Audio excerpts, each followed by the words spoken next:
بسم اللہ الرحمن الرحیم۔ السلام علیکم۔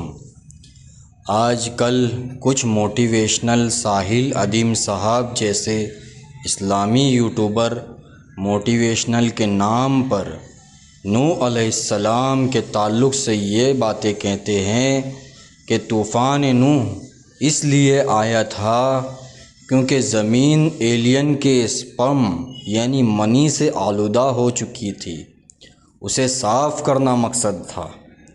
موٹیویشن کے نام پر کس طرح یہ لوگ دیو ملائی قصے کہانیاں سنا کر عوام الناس کو گمراہ کر رہے ہیں، حالانکہ قرآن حکیم بڑے واضح طور پر کہتا طوفان نوح قوم نوح کے شرک کے جرم کے عذاب کے لیے آیا تھا، اور نوح نے قوم پر بد دعا کی تھی جسے قرآن نے کئی مقامات پر بیان کیا ہے۔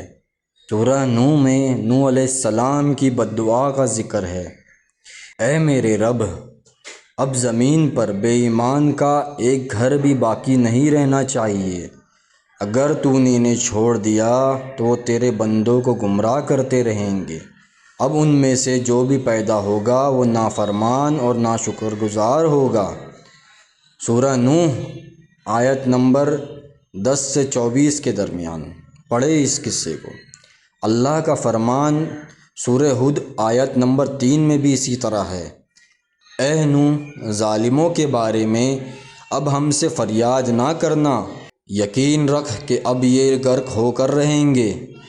اور اسی طرح سورہ ہود میں آیت 37 سے 40 تک بھی یہی ذکر ہے۔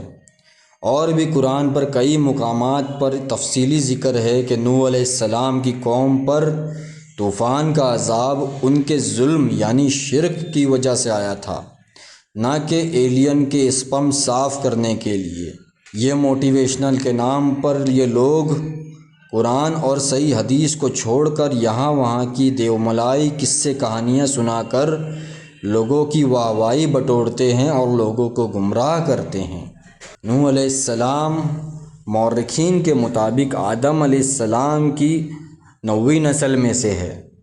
حضرت آدم علیہ السلام سے لے کر نوح علیہ السلام پہلے نبی تھے جن کو رسول بنایا، یعنی جس انسان پر اللہ کی وحی نازل ہوتی ہے وہ نبی ہوتا ہے، اور جس کو نبوت کے ساتھ شریعت بھی عطا کی گئی ہو وہ نبی کے ساتھ رسول بھی ہوتا ہے۔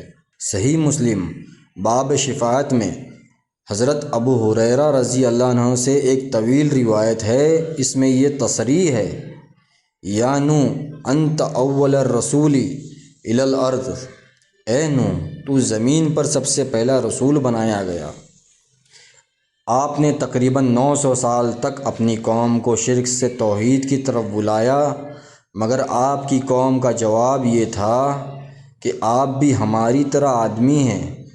اگر اللہ کسی کو بطور رسول بھیجتا تو وہ فرشتہ ہوتا، اور قوم میں سے تقریباً 80 لوگ نے ہی نوح علیہ السلام کی دعوت کو قبول کیا۔ نوح علیہ السلام اس زمین پر تمام رسولوں میں سب سے پہلے رسول تھے۔ اللہ تعالیٰ نے آپ کی قوم پر عذاب بھیجا اور آپ کو کشتی بنانے اور اس میں اہل ایمان کو اور ہر تمام جانداروں میں سے ایک ایک جوڑے کو کشتی میں رکھنے کو کہا۔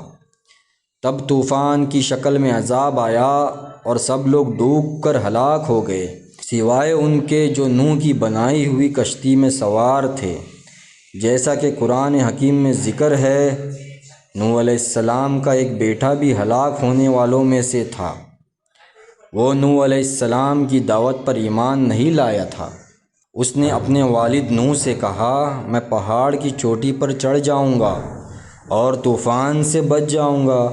تو نوح علیہ السلام نے کہا، بیٹا آج اللہ کے عذاب سے نجات دلانے والا کوئی نہیں۔ نوح علیہ السلام اللہ سے درخواست کی، اپنے بیٹے کی جان کی، تو اللہ نے اپنے جلال میں جواب دیا، نوح تیرا بیٹا تیرا گھر والا نہیں ہے، یعنی ایمان کا رشتہ سب سے بڑا ہوتا ہے۔ اللہ کے یہاں حسب و نسب کی کوئی حیثیت نہیں، تقویٰ ہی سب کچھ ہے۔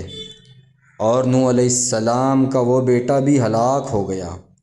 اور کشتی اللہ کے حکم سے چلنے لگی اور جودی پہاڑ کی چوٹی پر جا رکی، جو ترکی اور شام کے قریب کا علاقہ ہے۔ یہ تھی نوح علیہ السلام کی مختصر سی سیرت۔ چینل پر نئے ہو تو سبسکرائب ضرور کر لیجئے اور ویڈیو کو لائک اور شیئر کر کے خود بھی اس کام کا حصہ بنیں۔